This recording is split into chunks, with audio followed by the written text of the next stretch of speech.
Welcome to the Disciplinary Core Ideas, or the DCI's Learning Progression video. Our goals for this section are to articulate the organization and the content of the disciplinary core ideas. We want to be prepared to make alignment judgments and to participate in the consensus for our repository inclusion. To make these types of judgments, we must know the content very well. We also want to identify ways in which the material in the framework relates to the current content of our science instruction, so we can help learn this material better by identifying patterns and commonalities. In a way, this type of mental exercise helps us crosswalk it. Here are two resources for this section. One is a PDF or hard copy of the framework, and the other is the POW instruction reference document. If you haven't downloaded these yet, please take a few minutes to do so. You may want to have the PDF or the hard copy of the framework for this learning. It might also be helpful for you to have this in front of you during the video. Now would be a great time to pause, so you can either print a copy or locate the copy so that it's right in front of you.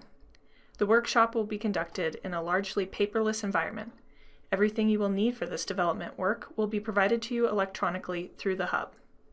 As materials become available, they will be posted on the Hub for your access. Before moving on, below is an example of the KLS1-1 Next Generation Science Standards Performance Expectation. For each of these dimension videos, we will focus on the foundation boxes.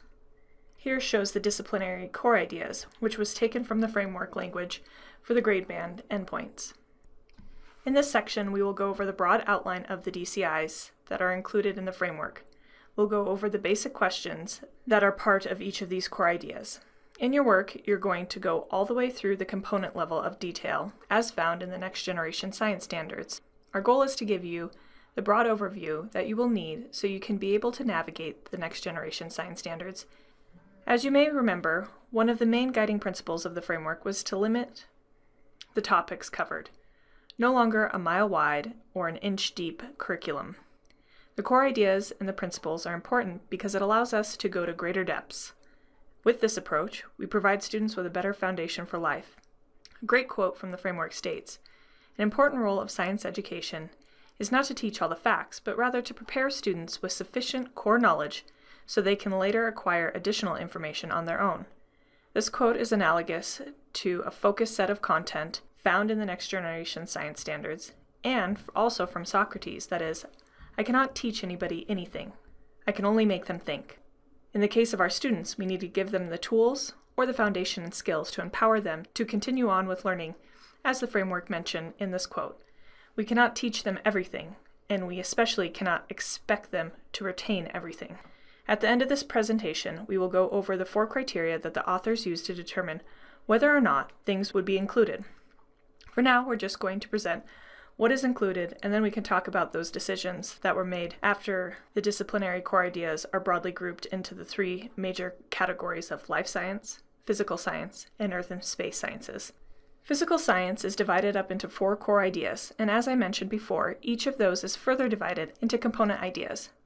In your alignment and development work, you will look at both the large core idea categories and try to isolate a single component idea as you identify the topics or performance expectations of the Next Generation Science Standards.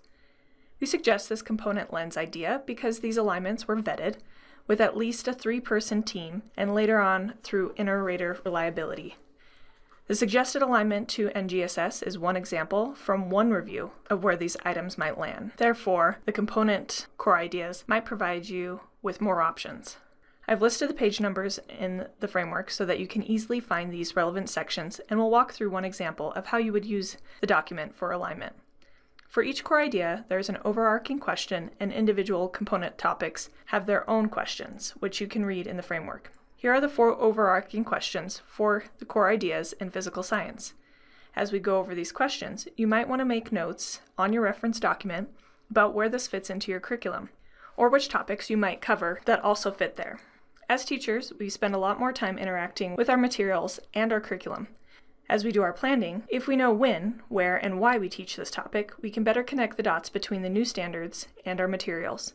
This simple exercise will help you identify existing materials and prevent you from reinventing the wheel. We think this process might make the alignment process a little more meaningful and help you to make those connections back to your own classroom. So the first physical science core idea is matter and its interactions. The overarching question for this core idea is, how can we explain the structures and properties and interactions of matter?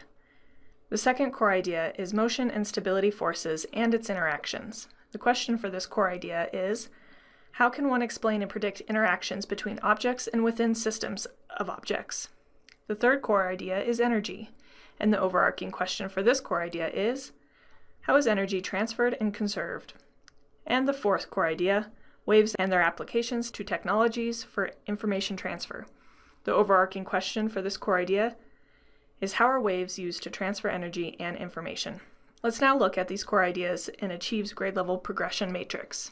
In order to help you become more familiar with the reference document, I want to show you just one page of the document and do a quick walkthrough of how you might use it. Let's say you're doing a unit that asks students to think about Newton's laws. And in this unit, you may be looking at just forces, and you might also be looking at energy. It would really depend on which laws you're covering and how deep you're planning to go.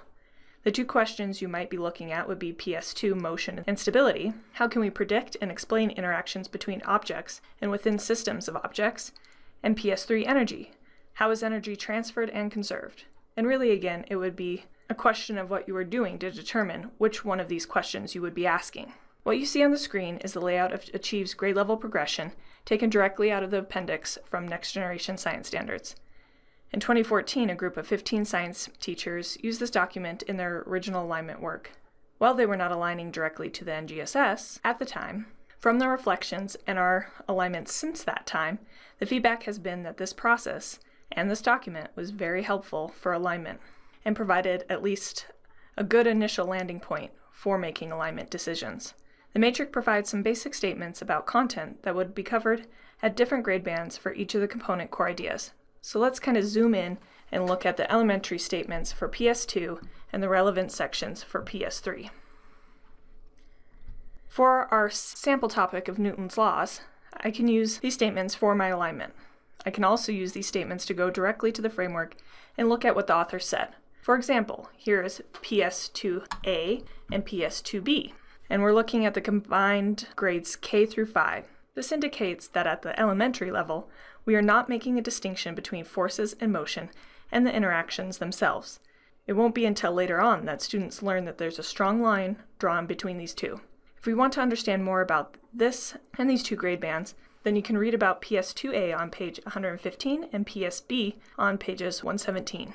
If you're making a distinct alignment in your formative assessment selection, then you'll need to pick one of the two component ideas for your final alignment. However, if you plan to do a multi-part alignment, then both alignments can be selected. Regardless of your alignment choice, it would be helpful in the comments section to provide some language to support your alignment decision and instructional focus.